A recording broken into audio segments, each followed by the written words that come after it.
Not that guy. Ooh. Brutal. They aren't. Is that a LL Not that Cool J guy. reference? They're a guy. Blew in it, and blew in it, and blew in it again. Before we get into it, this tweet from Stan Van Gundy today. NBA fans have to stop talking about teams blowing leads. In today's NBA, fast pace and volume of threes, no lead is safe. We see it every night. When will we realize that it's a 48-minute game and leads not being safe is a feature of the game, not a team failing? So what you think of that and how you apply it maybe to last night, or maybe throw it completely out because, hello, the Timberwolves blew two 20-point leads in a home playoff game whilst taking no timeouts and getting nothing from their stars. Sarah, Spain, around the horn to you. Is it a series ender? Is it a franchise ender? How did this happen? No, I do not think we need to end the franchise. I think still the Vikings have less faith in completing things than the Timberwolves. So if anything's getting eliminated from that state first, it's that team. I agree with Stan Van. And actually, I think if you look across the NBA playoffs, there's probably been maybe 2 games this entire postseason where if you shut it off with one team up 20 plus, you could be certain that they were going to go on to win. There have been incredible trading back and forth of leads. The difference is the Timberwolves got outscored 50-16 down the stretch. That's not a blown lead. That's like set up some lawn chairs and just watch the other team play. 50-16. And again, it is the disappearance of Cat. And as much as we were excited about Anthony Edwards, like he had his coming out party and then didn't show up for this part. And not calling a timeout, not being able to adjust, only looking effective in transition when there isn't any thinking to be done. You're just basing it off the talent that you have. That's where it's a different. It's not trading runs. It's one team that's not showing up in any type of strategy way to compete. Is it a series ender? Yes or no question, Sarah Spain? I think the Timberwolves will lose the series. They might win another game because it's not like the Grizzlies have been consistent. They're also the ones that are getting down 25 plus before they have to come back. Not exactly a yes or no answer there. Mina Kives, is it a series ender? No, I do not believe it's a series ender. And I also don't believe that Stan's point, which is correct, generally applies to this because this wasn't a blown lead. It wasn't just 2 blown leads. This was a team-wide collapse. And yet, I don't think it means it's over because they didn't lose because of their talent. They lost because of their will. They were outfought and out-schemed, and they knew better. They knew they should have won this game. They knew coming into it that the Memphis would go small, and yet they never punished them for it.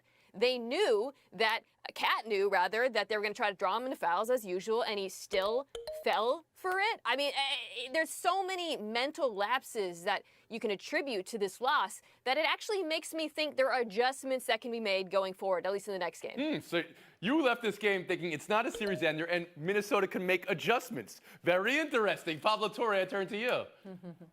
Yeah, first off, on the word economy of Stan Van Gundy, far be it from me to criticize someone else's word economy, but the NBA is a game of runs. Is a cliche in and of itself, Stan. We've heard this a million times. We know this.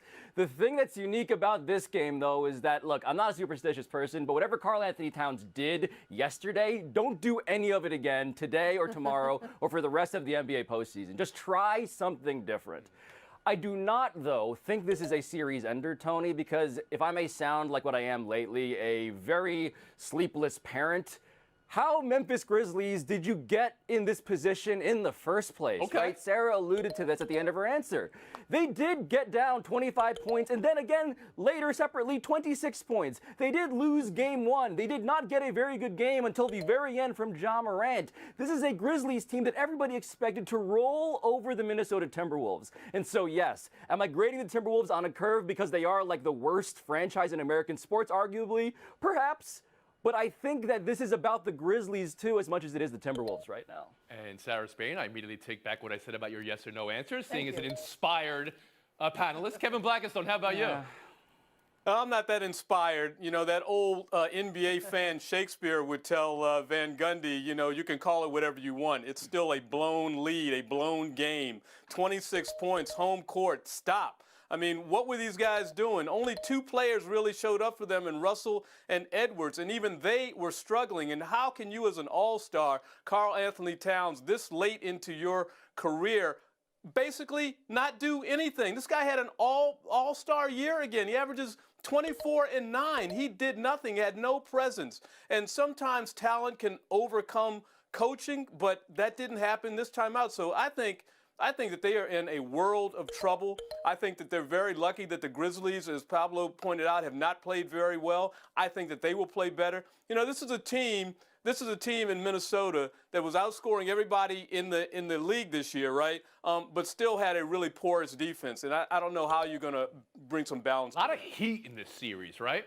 John Morant saying he's matching the disrespect he's getting with the disrespect he's going to give, which is not exactly a Beatles song, but there may be a Beatles song in there. Karl Anthony Towns, as everyone has mentioned, it's now 3 of the last 4 games he's had more fouls than field goals. Charles Barkley, after the game, called him a dumb player. Is that a fair thing to say? Is that an unfair thing to say? Oh, and I just want to play the sound that was captured in the middle game of Towns when they had the big lead. Can we roll that? Yeah, we in Minnesota now. Like I said out to the media, all right, cool, we got to come back to our house now. Pablo, how do you hear that? And again, is this loss on the best player, or you guys haven't drilled down? There was no timeout during an enormous run from the 3rd quarter to the 4th quarter. Karl Anthony Towns needs help. Chris Finch, his coach, did not give it to him, right? 21-0 run, no timeouts. That's an enormous indictment on the coach. The sound that we played is an indictment on Karl Towns. Admittedly, I've never seen a player get old takes exposed before the game is even over. Like, that is jarring to me. Hadn't really seen that one before. But in terms of like the character assessment about Karl Towns and his intelligence, I don't think it's easy or fair to just go right to that. There are basketball reasons why he has struggled, right? Steven Adams was the dream matchup for Karl Towns. He is versatile, he can move, he's a perimeter guy. He feasted on him. So what did they do in Memphis? They took him out, replaced him with Kyle Anderson. They went small. Brandon Clark now guards him, right? Jaren Jackson Jr. guards him. He needs a schematic advantage from his coaching staff and from his teammates that he has not gotten or figured out himself, as an indictment of him. The criticism. He is a dumb player, Kevin Blackstone from Charles Barkley on TNT last night. How do you hear that? Oh, that's cheap. I'm not going to challenge his mental acuity based off of a basketball game and his inability to have an impact in the game. That's really cheap. I would just say that he needs to put himself in the game. We know how good of a player Karl Anthony Towns is, has been, and can be, and he really just needs to force his way into the game. And that doesn't have anything to do with the way he thinks about the game. That really just has to do with the way he plays the game. And he does need some help from everybody else, and he does need some help, as Pablo pointed out, from his coach. I believe, as has been made public, we've been encouraged here at ESPN not to call people things, but to call their actions things. So I wouldn't call him dumb, but I would say he's doing dumb things. Okay. And I don't think it was particularly kindly said, but the proof is in the pudding. Look at the play-in game and look at yesterday. Look at the fouls he gets. They're not good fouls. They're not smart fouls. So yeah, he's getting absolutely hammered. They're going after him on defense and trying to shut him down, and his teammates need to step up, and his coach needs to strategically step up. But he is bringing a lot of it on himself with the choices he makes, and some of those choices are dumb. Mina Kimes. He's not a dumb player. He's a frustrating player because we've seen this movie before with him. Pablo, you talked about the Grizzlies going small. That is something he has consistently struggled against, and it doesn't make sense given his offensive skill set. It's not just about a schematic adjustment. It's about Karl Anthony Towns making an adjustment as well. That said, coaches are his blame. Teammates did nothing, didn't get in the ball, so this is a team-wide. The blame is team-wide. And that's a lot of blame when you blow 2 20-point leads. Whew. We move on. Dallas, Utah. I want to talk about the switch all of our brains made, which was Dallas can't win at all, maybe even one game without Doncic, to what we're seeing now. Mavs win again without Luka. They're up 2-1 on Utah in this series, and I asked a question I asked earlier this week. What is jazz, man? It's the notes Utah's not playing right now. That's the story. KB, is the story what's wrong with Utah, or is that not giving enough credit to Dallas? Look, I got to give credit to the winners here. You're talking about that guy right there, Brunson, Jalen Brunson. 41 the other day, 31 the other night. Who saw that coming? Look at what they got out of their bench yesterday. Almost 50 points out of their bench, right? And they had, what, 4, 5, 6, 7 players in double figures. They are getting help. We just talked about a team in the Minnesota Timberwolves are not helping out anybody on next to them, right? Here's a team that is playing together. They're helping out everybody. Everybody's sharing in the scoring load. Everybody's playing defense. Just when you wanted to count them out, you count them back in, and this series is over because Luka's coming back. Sarah Spain, is this about what the Mavericks have been able to put together without Luka, or is it about the Jazz? I think a lot of what Kevin said is right, but you need to have a willing dance partner who will be completely befuddled by the choices you're making, and that's what the Jazz have been. Somehow, their Defensive Player of the Year nominee has become a liability, and they haven't been able to adjust and use him in a way that's effective. So, yeah, Brunson's been spectacular. You take Luka out, he's your top scorer, top usage, he's the guy, and they're outperforming all the expectations. But guess what? The Jazz are back year after year to underperform to expectations, to have Donovan Mitchell and company keep driving the lane and missing from 2 feet away, to have completely defensive lapses around the perimeter. So it wouldn't even matter if Gobert could do his job, because by the time they could do it, somebody's already hit a 3 from a wide open spot. So it's both, and I know you hate that. I do, but I'll allow it right now. Mina, if I could just then turn the question a little bit. Similar question to what I asked before. Is this a series ender? And is this a franchise blower-upper right here with what the Jazz have? Oh, it might be, but I don't think it's a series ender. I'll start there. Pardon me, I do think it's a series ender. I got twisted a little bit there because I do think Dallas is the better team, especially with Luka coming back. And before we get to Utah, you got to give props to Jalen Brunson, or I guess jazz hands to Jalen Brunson, because what he is doing is spectacular. I mean, just, going from being a role player to a star at this point, there's a number of statistics you can point to that are incredible, but what blew me away last night was that he created all 31 of his points off the dribble. His bravado in the paint is tremendous. And to think that Luke is coming back, woo. But of course, Utah does deserve some of their blame for their atrocious defense and also for their three-point shooting. 9 makes versus Dallas's 18. You can't win with that kind of disparity. Pablo Torre, last word here. This feels like the franchise blowing up, Tony. The series blowing up the franchise, because Donovan Mitchell and Rudy Gobert's group texts right now have to be on fire. Not the ones that they're on together, but the ones they're on with their friends who aren't friends with each other, because they have reason to blame each other that's valid, and we're seeing all of the reasons why the fit doesn't work, right? Not being able to defend the perimeter, but being pretty good on the interior. The interior is invalidated when the perimeter is so porous. And Luka, Jalen Brunson, 72 points, 1 turnover. He is great. He's not that great without the help of the Utah Jazz, which again are imploding. Look at those scores. I give you guys jazz hands. Jazz hands, Mina. Good line. Buy or sell on the other side. Closing out the game. Let's talk about Denver and Nikola Jokic. 7 straight playoff losses for both, of course. The MVP can be swept back-to-back postseason series he's in. Second round last year, first round this year. Sarah, you had a great stat last show. Give it to us. Yeah, if this would be the 66th MVP in history, he would be only the 5th to get bounced in the first round. Stat Khaleesi.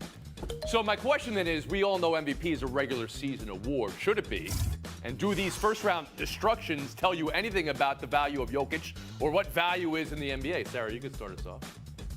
Well, to up that stat, he would only be the 3rd ever to go winless. So if they do get swept, it's an increasingly small number of MVPs to have failure on the postseason level so high. I think they want to keep value in the regular season. And if that's the case, then they have to keep making this award a regular season one. I just think they're better off announcing it before these playoff failures. There's plenty of acclaim to be gained in the postseason that's separate from what you can do in the regular season. I think this is more an indictment of the team around him, which has always been the case. You can't lead in 8 different categories on the same team in every single possible way and then be expected to also take a team that's without talent anywhere beyond maybe the first round. KB, do you see it that way?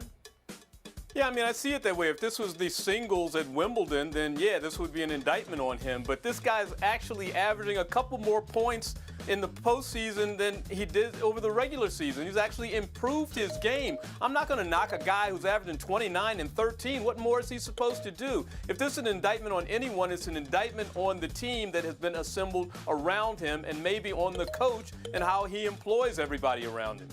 Pablo, you heard the stat. MVPs don't get swept out of the tournament in the first round. What is this year's Jokic? Yeah, to me, Tony, look, I'm an Embiid guy, obviously, but to me, this is a matchup problem. It's a matchup nightmare for Nikola Jokic. You know, it reminds me, honestly, of like those Maury Povich episodes about phobias. But instead of like pickles or balloons, it's about perimeter scoring. Like, you hate perimeter scores because you cannot defend this at all. You're terrified of them. Here's Jordan Poole to join Steph Curry and Klay Thompson. It's the worst possible scenario for a team that cannot defend guards. And they're bringing a guy who's scoring 30 regularly. So I don't blame Jokic for that. Did Pablo's Maury Povich work for anybody? Not for me. You are not the father, Pablo Torre. Mina Kimes, how about you? Yeah, my phobia is Pablo going so long, I don't have enough. Sarah nailed it, honestly. This solve is so obvious. Announce it earlier, right? Like, everyone says this year after year, and they don't make the change, but it's very evident. And what's also evident is that Jokic is not to blame. You talked about him having 7 playoff losses in a row. In all of those losses, and this is from StatMuse, none of his teammates scored over 25 points. Michael Malone put it best when he said the quiet part loud, which is that he's got a Pinto and the Warriors are a Maserati. Jokic put up 37 points and 18 rebounds. What else can you ask him to do? Sarah, last word. Yeah, let me flip the question. Does this make us more impressed that Jokic continues to drag a team to a great regular season record and an MVP award when they're clearly not able to compete with the rest of the team? All right. I ask the questions around here. It's possible the regular season is different than the postseason, the type of basketball, the way games are played. We'll move on. Buy or sell to Miguel Cabrera at home versus the Rockies tonight. So the home fans can see 3,000. He's stuck on 2.999, and you know why. 8th inning last night. Huge at bat in the game because it was 1-0 in second and third, and the Yankees intentionally walked Cabrera. Fans got feisty. Cabrera said it was okay, that the win comes first. Aaron Boone said it was a baseball decision. Of course, that fans wanting to see history in a game they're at makes sense. Anybody putting this on the Yankees? Want to call it the Yankees? A franchise about tradition and pride, and they're pitching around a big spot here? Pablo, what do you buy, what do you sell? No, first off, I sell all of your cultural literacy. The Povich episodes on pickles are amazing. Secondly, I Not sell DNA the daddy, fact that Aaron Pablo. Boone needed to even defend this. You're the New York Yankees. Who cares about the 3,000th hit? If anything, what this does is increase the interest for the next game. Congratulations, Detroit Tigers, on maybe a sellout. Mina Kimes? It was a one-score game, and the guy batting behind him was under 200 against lefties. What are we doing here? Of course it was a baseball decision. Sarah Spain? Everybody wins. Everyone's right, except for the fans that didn't get to see it. But they'll just buy more tickets and come back next time to see it. So again, everybody wins. Okay, but this is the New York Yankees we're talking about, Kevin. I mean, It's baseball. It's April. It's not the last game of the season. Enough. Everybody's fine with that. And Maury Povich, thank you for all you've done for the Shirley Povich Center of Sports Journalism at the University of Maryland. No slander from Pablo Torre on the Povich name on this show. Thank you. Not on my watch. well, okay, The now, scion of journalism. okay, we have to put it all our cards on the table. We love Maury Povich, fan of the show's, good friend of Tony Kornheiser. And here's a real quick story. I was in the presence of Mr. Povich and Kornheiser when I told Tony, my dear friend, the first time that I was going to be a father, and I got to say to Maury Povich, I am the father. Yes. How great is that? All right, we're done. Yes. Sorry. I just needed to tell that story. Kimes, Spain. This is a showdown I'm looking forward to next. GM Steve Kimes publicly saying they're not trading Kyler Murray. Mina, is all good in Arizona? Yes and no. Yes, because I actually believe Kyler wants to stay. No, because this is about the money, like most normal contract disputes until lately, and it's about him wanting to get paid early. Sarah? Of course it's about money, and of course that's why things aren't all good yet. Are we just born yesterday? Sign a contract, Okay. put it in All right. writing. You both Otherwise, agree. it's not We done. both agree. Have I said that Kyler Murray is my favorite name to say in the show because closed caption makes it calamari? Calamari. There we go. We move on. Calamari. Nets Celtics game 3 tomorrow. Let's check in with Steve Nash on Ben Simmons' availability for Saturday. Ben tomorrow? I don't think so. I don't think so. No. Why is he laughing about that? Like it's Boston's up 2-0. You know how tight this series has been, but Boston's up 2-0. Robert Williams may be back. Game time decision, leaning towards getting some minutes in game 3. Sarah, give us one thing that happens in this series. on set. I love the laughing since he's supposed to be back for one game after that. One thing that's going to happen, let's see, the Nets are not going to be able to defend for a full 48. They're going to give things up down the stretch, and the Celtics will win. That's everything that will happen. Mina Kimes, how about you? That's the same Steve Nash who said they weren't going to trade James Harden, but that's neither here nor there. I think the Nets win. I think KD has a big game. They were actually playing them super close in Boston, and what he did, it's Kevin Durant. That's not going to happen again. He's not going to. That's the one thing. But if I got everything from Sarah Spain, she can give us everything in FaceTime. Yes. This is a story about denying your destiny. There is a sociologist named Elizabeth, and she was born years ago to a parent with the last name Wrigley and a parent with the last name Field. And they said, no, we can't hyphenate that. It'll cause problems. But at the age of 7, she chose this life. She chose to be Elizabeth Wrigley Field, and she's never been. Don't deny your destiny. Don't laugh at